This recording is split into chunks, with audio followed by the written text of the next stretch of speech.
Le film s'ouvre avec un groupe de jeunes vêtus d'uniforme de prison travaillant sous un soleil de plomb. Ils semblent creuser des trous au milieu de nulle part.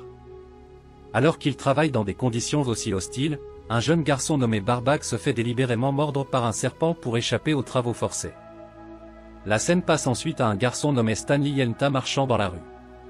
Soudain, une paire de baskets lui tombe sur la tête et le renverse. Il décide de garder les chaussures car sa famille folle travaille actuellement sur un remède contre les chaussures puantes. Cependant, sur le chemin du retour, il est arrêté par la police, soupçonné d'avoir volé les chaussures. Il s'avère qu'ils appartiennent à un célèbre basketteur nommé Clyde Livingston, qui en avait fait don à une œuvre caritative. La police ramène le garçon à la maison et informe sa famille de l'incident. Cependant, les Stanley ne sont pas choqués et attribuent ce malheur à une malédiction familiale.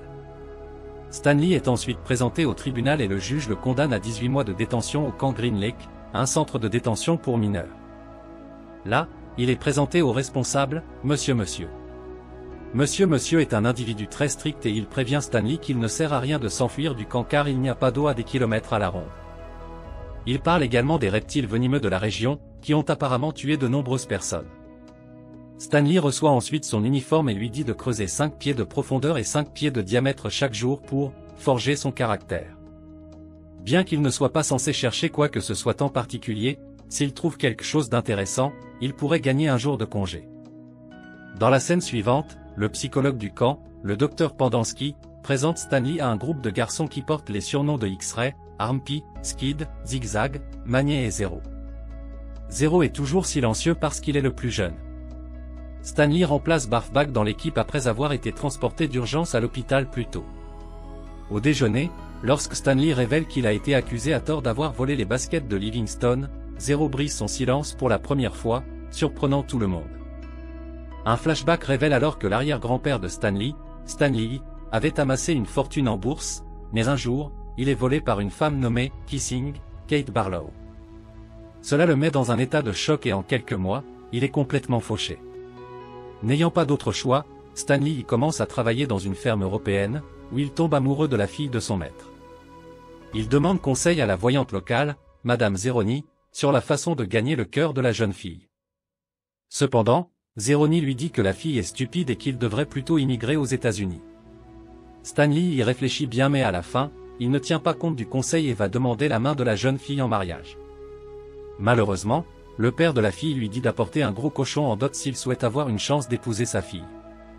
Stanley y se rend à nouveau chez Zeroni et elle lui donne un porcelet, lui disant de le porter jusqu'en haut de la montagne et de lui faire boire l'eau d'un ruisseau naturel enrichissant. Stanley y est d'accord et jure de rendre visite à Zeroni après avoir réussi. Il promet également de porter la frêle vieille femme jusqu'à la montagne afin qu'elle puisse retrouver force et jeunesse. Finalement, le cochon grossit et Stanley Ier le porte au père de la fille. Cependant, comme l'avait dit Zeroni, la fille s'avère très stupide. Elle est désormais incapable de choisir entre Stanley et un autre prétendant d'apparence moyenne. Déçu, Stanley Ier décide de suivre les premiers conseils de Zeroni et part pour l'Amérique. Mais ce faisant, il oublie complètement de tenir sa promesse. Cela exaspère tellement la diseuse de bonne aventure qu'elle maudit toute sa lignée masculine pour l'éternité. De retour dans le présent, Stanley s'habitue à la vie dans le camp. Un jour, il découvre un fossile et le montre au conseiller Dr Pendansky, dans l'espoir de s'assurer un congé. Cependant, le conseiller lui dit que le gardien ne s'intéresse pas aux fossiles. Il mentionne également qu'il y avait ici un lac et que toutes les terres autour appartenaient au grand-père du gardien. Le film revient ensuite il y a 100 ans, lorsque le grand-père du gardien dirigeait la ville. On voit un homme nommé Sam vendre des oignons. Il a le béguin pour Catherine, une enseignante locale, alors il lui donne un sac d'oignons gratuitement. Cependant, en échange, elle lui offre un pot de pêche qu'elle accueillit elle-même. Dans le présent, Stanley gagne X-Ray et d'autres et ils l'acceptent dans leur équipe en lui donnant le surnom de Cavement.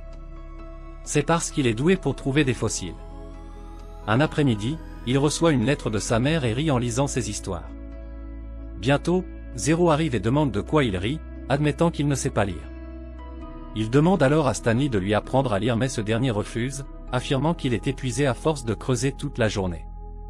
Un jour, Stanley découvre un objet ressemblant à une douille d'obus avec les initiales KB. Malheureusement, X-Ray le lui arrache et le donne au conseiller pour qu'il prenne un jour de congé. Le conseiller informe ensuite le gardien du camp, qui se révèle être une femme, de la découverte. Impressionnée par l'objet, elle récompense X-Ray et ordonne à tout le monde de creuser davantage son trou. Le film revient à nouveau 100 ans en arrière. Sam rend visite à Miss Catherine et lui propose de réparer son toit qui fuit en échange de 3 pots de ses pêches épicées. Catherine est d'accord et, au fil du temps, les deux se rapprochent. Cependant, d'autres hommes de la ville commencent également à s'intéresser à elle. Une nuit, un homme nommé la frappe mais Catherine l'ignore brutalement. Les semaines passent et Sam termine finalement son travail de réparation, mais malgré cela, les deux continuent de traîner. Un jour, il trouve le courage de l'embrasser. Malheureusement, True Walker s'en rend compte et, dans un accès de jalousie, il incendie l'école de Catherine. Lorsque cette dernière l'apprend, elle se précipite vers le shérif local pour obtenir de l'aide, mais même lui essaie de l'embrasser. Il dit également à Catherine que son amant noir sera bientôt exécuté pour le crime d'avoir embrassé une femme blanche. Terrifiée, elle se précipite pour avertir Sam, mais il est trop tard car il est abattu dans son propre bateau. Cela met Catherine dans un état de choc et elle décide de venger la mort de son amant. Quelques jours plus tard, elle tue le shérif et finalement l'embrasse avant de partir. Après cela, Catherine ne regarde plus en arrière et son voyage en tant que hors-la-loi commence. Elle continue de piller de riches marchands et propriétaires fonciers avant de les exécuter et de leur dire adieu avec un baiser signature. Cela lui donne le surnom de « Kissing Kate Barlow ». Pendant ce temps, après l'exécution de Sam, il ne pleut plus dans la ville et le lac finit par s'assécher, rendant les terres de True Walker sans valeur.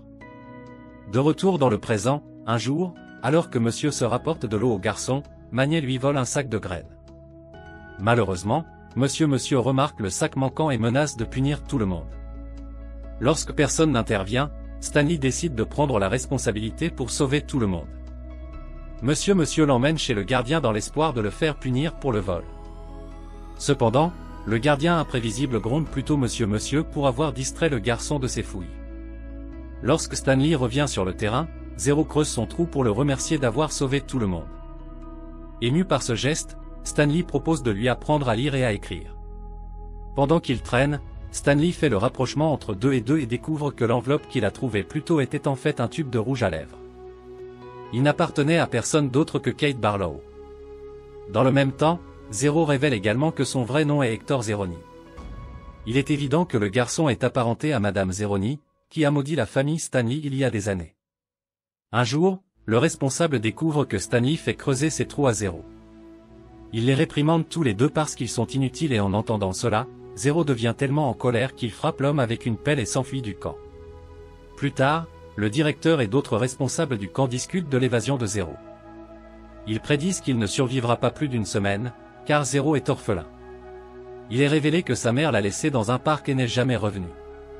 Stanley surprend la conversation et cela le bouleverse profondément.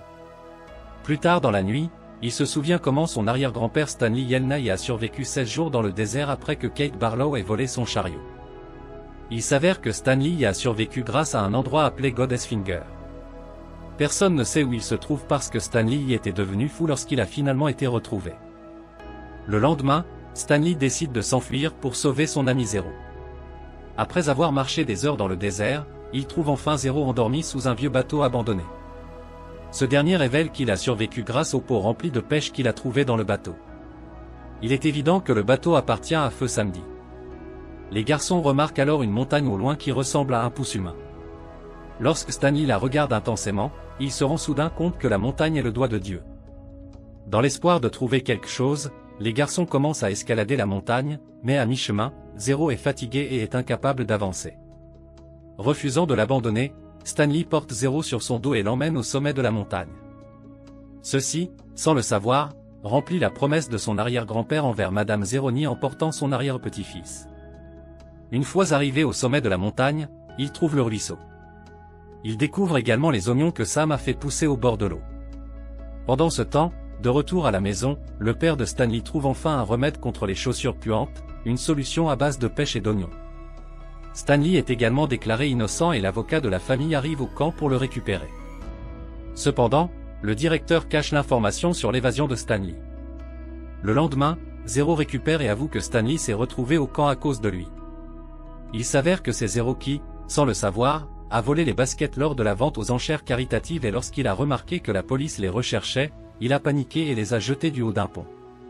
À cause de la malchance de Stanley, les baskets sont tombées sur lui. En entendant cela, ce dernier est interloqué mais il n'est pas contrarié. Au lieu de cela, il est reconnaissant d'avoir réussi à trouver le pouce de Dieu. Le film revient à nouveau dans le passé. Kate Barlow trouve enfin le bateau de Sam dans le lac asséché qui s'est maintenant transformé en désert. Alors qu'elle est assise seule, se souvenant de son défunt amant, True Walker et sa femme arrivent sur les lieux. Ils exigent de savoir où Kate a caché tous ses trésors volés car ils ont désespérément besoin d'argent après avoir tout perdu à cause de la sécheresse. Kate refuse de les aider et commet l'impensable en se laissant mordre par un lézard à poings jaunes. Depuis lors, les prédécesseurs de True Walker, y compris le gardien actuel, ont creusé le lac asséché à la recherche du trésor de Kate.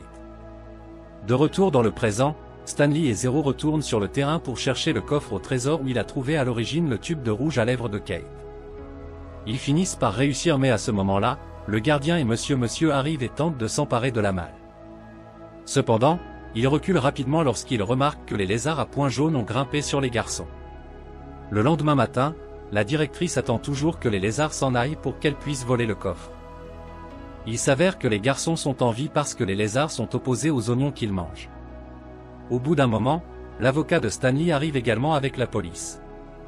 La gardienne accuse les garçons d'avoir volé sa malle, mais ces affirmations sont rapidement rejetées lorsque Zero remarque « Stanley Yelna » écrit sur la malle. Par conséquent, Stanley est autorisé à repartir avec la malle pendant que la gardienne et ses escrocs sont arrêtés. Il pleut aussi enfin dans le désert pour la première fois depuis 100 ans. Plus tard, les garçons se dirigent vers la maison de Stanley, où ils partagent le trésor à parts égales. Utilisant la nouvelle richesse trouvée, Zero engage un détective privé pour réussir à retrouver sa mère et il est révélé qu'elle aussi le cherchait pendant tout ce temps. Le film se termine lorsque les garçons deviennent voisins et invitent tous les enfants libérés du camp à leur rendre visite.